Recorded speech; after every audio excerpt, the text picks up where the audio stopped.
आज हम लोग डिस्कस करेंगे सेल के बारे में।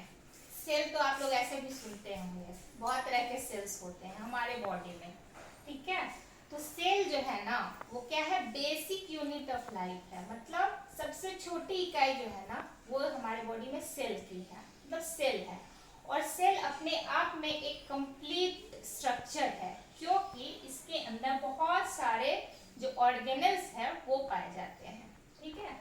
तो सबसे पहले रॉबर्ट हुक ने सेल को देखा था माइक्रोस्कोप में। तो उन्होंने देखा था कि इसका जो स्ट्रक्चर है ना, जैसे कि ये मधुमक्खी का छत्ता होता है हनीकॉम्ब, उसके डिजाइन का उनको दिखा था, पूरे छोटे छोटे छोटे बने हुए स्ट्रक्चर। फिर उनको वो मतलब डिस्कवर किए कि ये सेल है। तो सेल क्या है, सेल जैसे मानिए कि हमारा घर एक एक ईंट से बना हुआ है ना, तो उसी तरह हमारा बॉडी जो है ना एक एक ईंट रूपी ये जो सेल है उससे बना है। और सेल के अंदर बहुत सारे ऑर्गेनेल्स होते हैं जो कि अलग अलग फंक्शंस करते हैं। जैसे कि आपको मैंने एक सेल का स्ट्रक्चर बना दिया है। ये है कि इसके अंदर एक न्यूक्लियस होता है, और न्यूक्लियस के अंदर क्या होता है, न्यूक्लियस न्यूक्लियस जो है ना वो सेंटर ऑफ सेल है, क्या।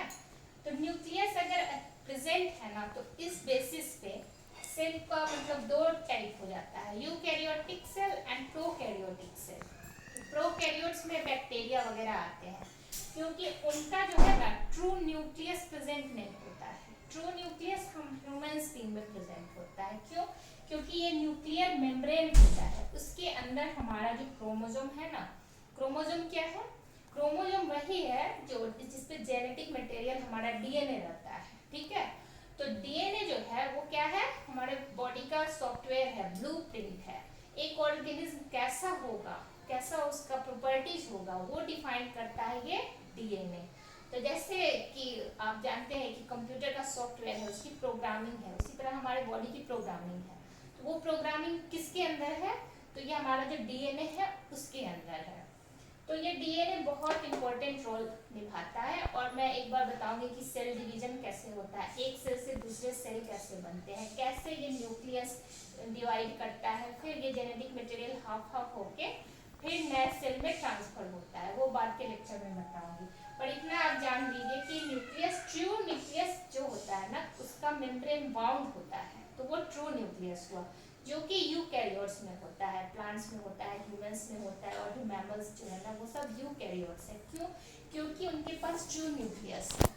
लेकिन बैक्टीरिया जो है ना, बैक्टीरिया वगैरह प्रोकैरियोटिक है, इसलिए क्योंकि उनका मेम्ब्रेन बाउंड ट्रू न्यूक्लियस नहीं होता है। और डीएनए वगैरह भी ऐसे ही साइटोप्लाज्म में फ्लोट करते रहते हैं। तो सेल के अंदर साइटोप्लाज्म होता है कि एक मैट्रिक्स लाइक स्ट्रक्चर है जिसमें और सारे ऑर्गेनेल फ्लोट कर रहे हैं, ठीक है।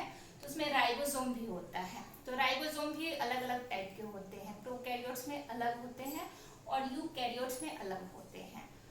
और राइबोसोम का काम क्या है, राइबोसोम जो बहुत इंपॉर्टेंट रोल निभाता है, ये प्रोटीन का सिंथेसिस करता है। तो सेल के अंदर जो ये राइबोसोम है वो प्रोटीन भी बनाता है। फिर माइटोकॉन्ड्रिया भी होता है, यहाँ मैं नहीं लिख पाई हूँ। माइटोकॉन्ड्रिया भी बहुत इंपॉर्टेंट रोल निभाता है। ये एटीपी जो होता है ना, शरीर में हमें एनर्जी चाहिए, तो एनर्जी कौन बनाता है, ये माइटोकॉन्ड्रिया जो है वो एटीपी का सिंथेसिस करता है, यानी एनर्जी बना रहा है। हमारे बॉडी के लिए जो फ्यूल जरूरी है, जैसे कि कार को चलाने के लिए पेट्रोल की जरूरत होती है ना, उसके बिना वो नहीं चलेगा। तो हमारे बॉडी के फंक्शंस जो हो रहे हैं, बहुत तरह के सेल डिवीजन और भी बहुत सारे रेस्पिरेशन वगैरह, तो कैसे ऑकर होंगे, एनर्जी चाहिए, एनर्जी तो मिलनी है ना। तो वो एनर्जी जनरेट कौन करता है, ये हमारे अंदर एक स्ट्रक्चर जो है हमारे इस तरह का माइटोकॉन्ड्रिया उसको कहते हैं। ये बहुत ही इम्पोर्टेंट है। और माइटोकॉन्ड्रिया प्लांट्स में भी होते हैं, एनिमल्स में भी होते हैं। और माइटोकॉन्ड्रिया का बहुत ही इम्पोर्टेंट रोल है, ये अपने आप में एक ऑटोनोमस बॉडी है, मतलब ये अपने लिए एनर्जी बनाता है, सेल के लिए एनर्जी बनाता है, और ये कंप्लीट ऑटोनोमस है, ये अकेले भी सर्वाइव कर सकता है, तो इसलिए इसको ऑटोनोमस बोला जाता है। उसके बाद है ना कि इसके अंदर आउटर मेम्ब्रेन होता है सेल में सबसे बाहर, और कुछ प्लांट सेल में सेल वॉल होते हैं, ठीक है। और एनिमल सेल में प्लाज्मा मेम्ब्रेन होता है।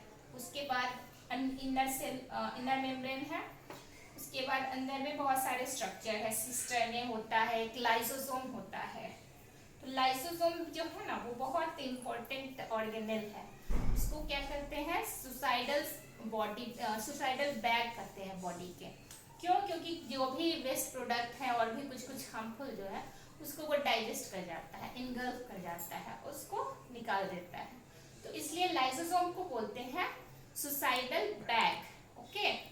लेकिन अगर ये लाइसोसोम अपने ही सेल को अगर खतरनाक तरह से डैमेज करने लगे ना तो इस सेल का सुसाइड भी हो सकता है। तो इसीलिए इसको बोला जाता है, क्योंकि जो भी जाता है ना उसके अंदर तो उसको क्या करता है, डाइजेस्टिव एंजाइम्स वगैरह से और हाइड्रोलाइटिक एंजाइम से वो डिग्रेड कर देता है, उसके छोटे छोटे पार्ट्स में कन्वर्ट कर देता है। तो lysosome, ribosome and so many things जो है कि हमारे सेल के अंदर ये सब ऑर्गेनेल है। ठीक है, मेम्ब्रेन बाउंड ये भी रहते हैं ऑर्गेनेल। सब के अंदर मतलब बाहर भी एक मेम्ब्रेन होता है। जैसे कि हमारे घर के चारों ओर एक होगा ना बाउंड्री वाल होता है। क्यों होता है? ताकि हम कोई भी आसानी से एंट्री नहीं करे और डैमेज ना करे घर को, और या घर वाले को नुकसान नहीं पहुंचाए। तो उसी तरह सेल भी अपना ऐसा स्ट्रक्चर बनाया है, यूनिक स्ट्रक्चर, कि इसको पहले आप क्रॉस करिएगा तब अंदर जाइएगा। और सेल का अपना मैकेनिज्म है, बहुत सारे सेल्स मिल के क्या बनता है, बनाते हैं टिश्यूज। फिर ब्लड जो हमारा है ना वो भी एक टिश्यू है। क्या, कौन सा टिश्यू है? Connective tissue. तो वो आगे डिटेल में मैं जब टिश्यू डिस्कस करूंगी तो आपको पता चलेगा। बहुत तरह के टिश्यूज होते हैं, कनेक्टिव टिश्यूज है, इपिथेलियल टिश्यूज है, और जैसे उसके बाद टिश्यूज सारे मिलके क्या बनाते हैं, ऑर्गन बनाते हैं। जैसे हार्ट बना, ब्रेन बना, लंग्स बना, ये सब क्या है, ये है ऑर्गेन। ये ऑर्गेन अपना अपना फंक्शन करते हैं। हार्ट अपना करेगा, लीवर अपना करेगा, और लीवर जो है ना लार्जेस्ट ऑर्गेन है हमारे बॉडी का। तो उसके बाद हमने सेल का एक छोटा सा व्यू लिया है। उसके बाद आपको पता चलेगा कि सेल थ्योरी दिया गया था। सेल थ्योरी दो साइंटिस्ट मिलकर दिए थे, एक German botanist Theodore Schwann and एक ये इंग्लैंड के थे जूलॉजिस्ट थे। तो वो थे स्लाइडेन और स्वान जे स्वान करके। तो ये दोनों मिलके सेल थ्योरी दिए थे। तो सेल थ्योरी क्या होता है? तो सेल थ्योरी में उन्होंने बताया कि जो भी नए सेल होते हैं ना वो प्री एग्जिस्टिंग सेल से बने होते हैं। यानी जो पहला सेल है वो ऑन फर्दर डिवीजन जो होता है हमारे बॉडी में, तो वो डिवाइड करके फिर नया सेल बनाते हैं। ओके, तो ये प्री एग्जिस्टिंग सेल से नया सेल बनता है। तो वो सेल थ्योरी भी है, 3-4 पॉइंट है उसका, कब आया था और किसने दिया था।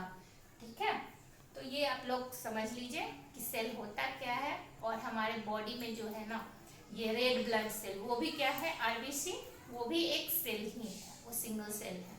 तो बहुत सारे और डब्ल्यूबीसी होते हैं, वो भी सेल है, और बहुत सारा चीज है। लेकिन जो एक बेसिक होता है सेल का कंस्टिट्यूएंट, यही सब है। क्या है? सेल के अंदर एक न्यूक्लियस होगा, वो कहाँ होगा, सेंटर में होगा, तो उसको सेंटर ऑफ द सेल कहते हैं। फिर मैट्रिक्स होगा, राइबोसोम होते हैं, और प्लांट सेल का कुछ स्ट्रक्चर अलग होता है, एनिमल सेल का स्ट्रक्चर कुछ अलग होता है। जैसे हमारे अंदर तो क्लोरोफिल नहीं है ना, पिगमेंट, ये किस में रहेगा, तो प्लांट सेल। तो प्लांट सेल का अलग प्रॉपर्टी है। जैसे प्लांट सेल बहुत मजबूत होता है, रिजिड होता है। क्यों? क्योंकि उसके बाहर में सेल वॉल होता है, और सेल वॉल जो है ना प्लांट्स में तो होते हैं, बैक्टीरिया में भी होते हैं, बैक्टीरिया में भी सेल वॉल होते हैं। तो बैक्टीरिया भी सेल से बना हुआ है, सिंगल सेल बोलते हैं उसको, सिंगल सेल बैक्टीरिया। तो वो एक कंप्लीट सेल स्ट्रक्चर है। और जो है ना बैक्टीरिया, इसका भी बहुत टाइप होता है उसके सेल वॉल के बेसिस पे, gram positive bacteria, gram negative bacteria. पर हमारे ह्यूमन में ये सेल वॉल नहीं होता है। ठीक है, तो ये एक बेसिक डिफरेंस हो गया। अगर आपको पढ़ना पड़ेगा आगे difference between prokaryotic cell and eukaryotic cell, तो ये सब डिफरेंसेस में आएंगे। ठीक है, उसके बाद जो है कि प्लांट्स में आपको क्लोरोप्लास्ट होता है, उसी के अंदर क्लोरोफिल पिगमेंट होता है। तो ये सब है कि आपको कौन से ह्यूमंस में सेल में नहीं है ऑर्गेनेल, और प्लांट सेल में क्या है। तो ये डिफरेंस आपको उस समय पढ़ना पड़ेगा। सेल वॉल हमारे ह्यूमन बीइंग में नहीं है, लेकिन प्लांट सेल में वो रहता ही रहता है, और उसको एक्स्ट्रा मजबूती जो होता है उसके सेल को, वो सेल वॉल से मिलता है। जब तक सेल वॉल डैमेज नहीं होगा उसका सेल सिस्टम डैमेज नहीं होगा। ठीक है, तो इस तरह से सेल का डिस्कवरी हुआ था, जो कि रॉबर्ट हुक हुए थे। उसके बाद सेल थ्योरी आया था, जो कि 2 साइंटिस्ट मिलके दिए थे, स्लाइडेन एंड स्वान, हम लोग शॉर्ट में उसको याद करते हैं, लेकिन वो पूरा नाम लंबा लंबा है, ठीक है। तो उन्होंने सेल थ्योरी दिया था। तो ये आपके लिए काफ़ी इंफॉर्मेशन जरूरी है रखना। Thank you.